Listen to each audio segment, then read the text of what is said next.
Welcome back and happy Friday. We saw a ton of legislation move this week, including legislation focused on CBD, DEI, and the school psychologist deserts across the state. Josh Stein also delivered his first State of the State as North Carolina's 76th governor. Speaker Destin Hall delivered the Republican response, and both speeches focused a lot on plans to rebuild Western North Carolina. But with all the bills that moved this week, let's dive in. First, there's House Bill 316, Childcare Act. Is a multi-pronged bill that seeks to do a litany of things, including reenacting the child tax credit, adding 32,000 additional slots to the NC pre-K program, increasing the appropriation allotted to subsidize childcare, and free school lunches to all North Carolina public school students. Further, it would create an early childhood education apprenticeship program for high school students and appropriate funds to community colleges that provide childcare for their students and staff. House Bill 316 passed its first reading Monday, March 10th, and has been assigned to the Rules Committee. Then there was House Bill 328, ban Delta 8 and Delta 9 on school grounds. This bill would add hemp products to the banned items list on school grounds, specifically Delta 8 and Delta 9 and CBD. House Bill 328 passed its first reading Monday, March 11th, and the Health Committee will review it next.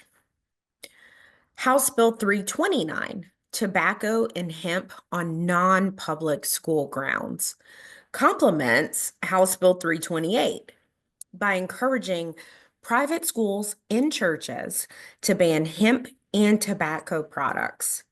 House Bill 329 passed its first reading Monday, March 11th, and its next stop is the Health Committee. There is also House Bill 389, Childcare Workforce Pilot Program Funds, which is intended to create a 2-year pilot program between the North Carolina Partnership for Children and the community colleges system to create a child care workforce academy to help address the early childhood education workforce shortage.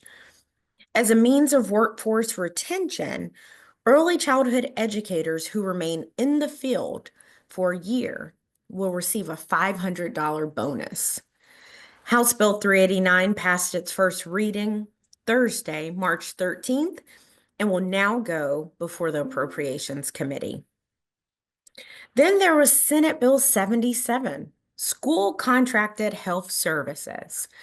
This piece of legislation would allow parents of children who are part of an individualized education program, also known as IEP, to contract out nursing services to support the student versus using the school's nurse.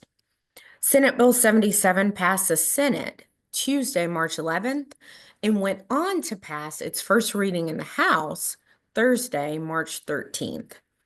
It will now head to the Rules Committee. There is also Senate Bill 227, eliminating DEI in public education. This piece of legislation seeks to prohibit discrimination and polarizing concepts from being taught in public schools. Such concepts include treating a student differently, either for the student's advantage or disadvantage, the history of an ethnic group, should the public school unit not endorse said history, and amongst other things, that one race or gender is superior to another. Senate Bill 227 passed the Senate Tuesday, March 11th, and will now go before the House. We also saw Senate Bill 259, the School Psychologist Omnibus Bill.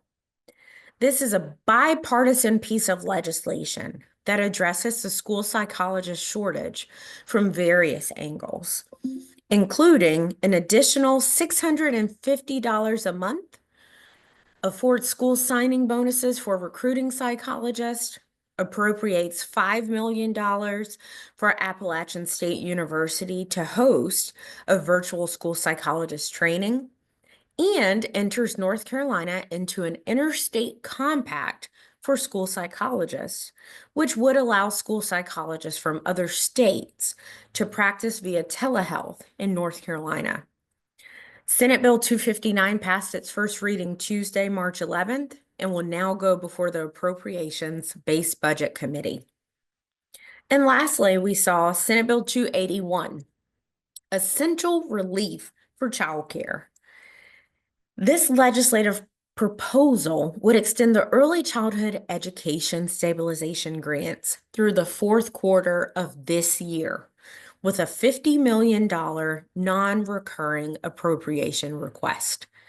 Senate Bill 281 was filed Thursday, March 13th, and a first reading in the Senate is its next stop. That was a lot, right? Told you so.